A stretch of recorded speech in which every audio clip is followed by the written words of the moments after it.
Hi, in this video I want to talk about something that I think should help you with your preparation for the IELTS exam. Now, I know a lot of people that come to watch videos on this YouTube channel are looking for sample questions and answers for the IELTS test, and I think this can be very useful in your preparation. But the thing is, a lot of times when people are looking for sample questions or practice tests for their IELTS preparation, they will find things that maybe aren't that reliable, that maybe they're using sample questions that aren't really that similar to the kind of questions you're going to get in the real test.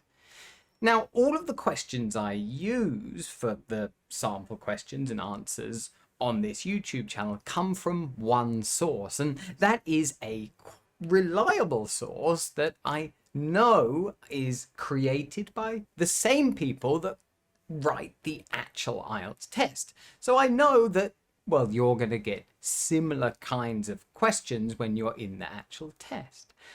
But a lot of the time, you'll see sample questions or practice tests on the internet that aren't actually that reliable. They're not the kind of questions that you're going to get when you go to the real test, and this can affect your preparation negatively.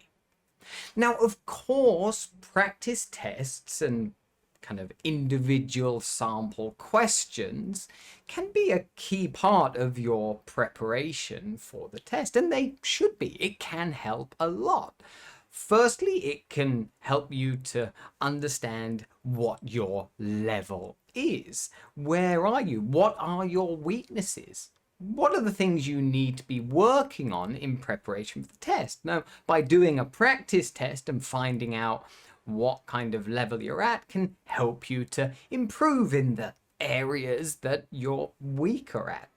And also, by doing practice tests or sample questions, you get to familiarize yourself with the actual test. You know what to expect when you're going to the real test if you're doing these practice tests and sample questions before you go to the real thing. And by doing that, that should really lower your anxiety and help you to kind of perform better when you're in the real test. But again, you've really got to be careful, because a lot of the time when you find practice tests or sample questions online, they're not actually a good representation of what the real test is like.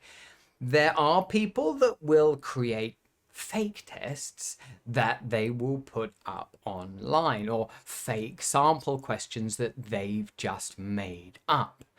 And the problem with this is that they're not always going to show you the actual styles of questions that you're going to get when you take the real test.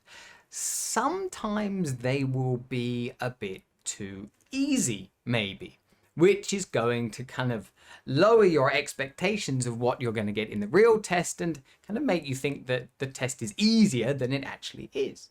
But sometimes it could be the opposite as well.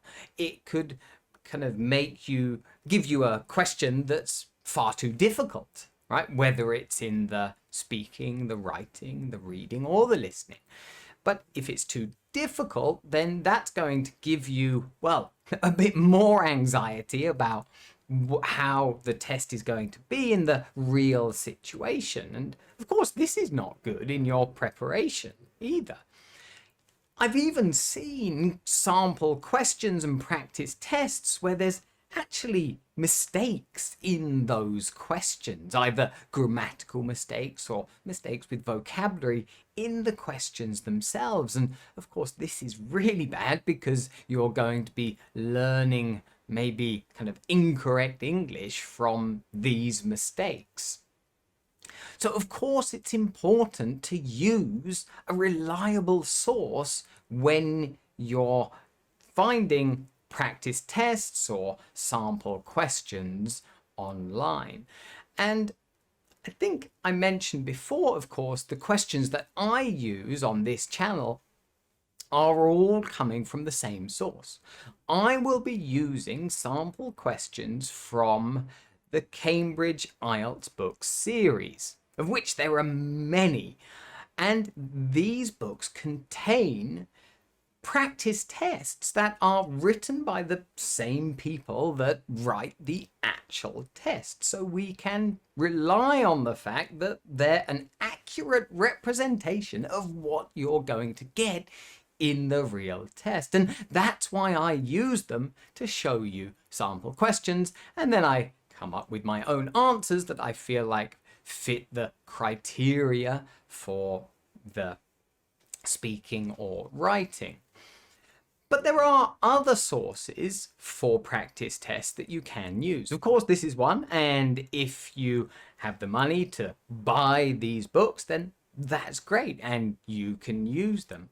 Now, it's possible you don't, but there are other resources on the internet that you can use that are reliable. I just want to give you a couple of these sources of practice tests and practice materials that you can use, and kind of recommend you to go towards that rather than using something different that you can't really rely on. So, like I said, maybe the first thing is those Cambridge IELTS books, which are going to give you practice tests that you can use to prepare. But also there's the British Council website that you can go to, which will have practice tests and practice material that you can use in your own preparation time. And this is a reliable source because, of course, the British Council are affiliated with the Cambridge Assessment English that write the actual test. So if you go to the British Council website, you will find material that you can use and material that is reliable, and you can trust that you're going to get something similar when you take the real test. Another source is the IDP website. Again, they're affiliated with the people who write the actual test, and you can trust the material that they provide on their website. And of course, the official IELTS website. This also contains practice material that you can trust and rely on, that it's going to be similar to what you're getting in the real test. Now, these are a few kind of places that you can go on the internet. Of course, there are also other books available that might come from reliable sources that you can look at, but these are good places to start in your preparation and using kind of practice test material. And I'll leave links to these sources below the video so you can take a look and use them yourself. But of course, I've been saying that, okay, practice tests and sample questions are a key part of your preparation for the actual test, but it is not the only thing that you should be doing in the lead up to your test. Really, I would say it's something that maybe you should do once a week, maybe doing one practice test. Anything more than that, and it's a bit unnecessary. It's a good way to kind of monitor where you are and see whether you're improving or not. A lot of the rest of your time, you should just be trying to improve your general level of English, because that's what they're testing. They're testing certain skills that you can improve in English. So find out where your weaknesses are and work on improving those weaknesses. And it's not like you just have to focus on doing practice tests. Yes, there is benefit in doing practice tests and becoming familiar with the test and finding where your weaknesses are, but there's so much else you can do outside of that, of just improving your general English skills. So I'm hoping this video was useful to you and you can go away and prepare for the test more effectively. And if it was useful to you, then do remember to click the like button. And if you haven't already, remember to subscribe to the channel so you don't miss out on any similar videos in the future. Thanks for watching, guys, and see you in the next video.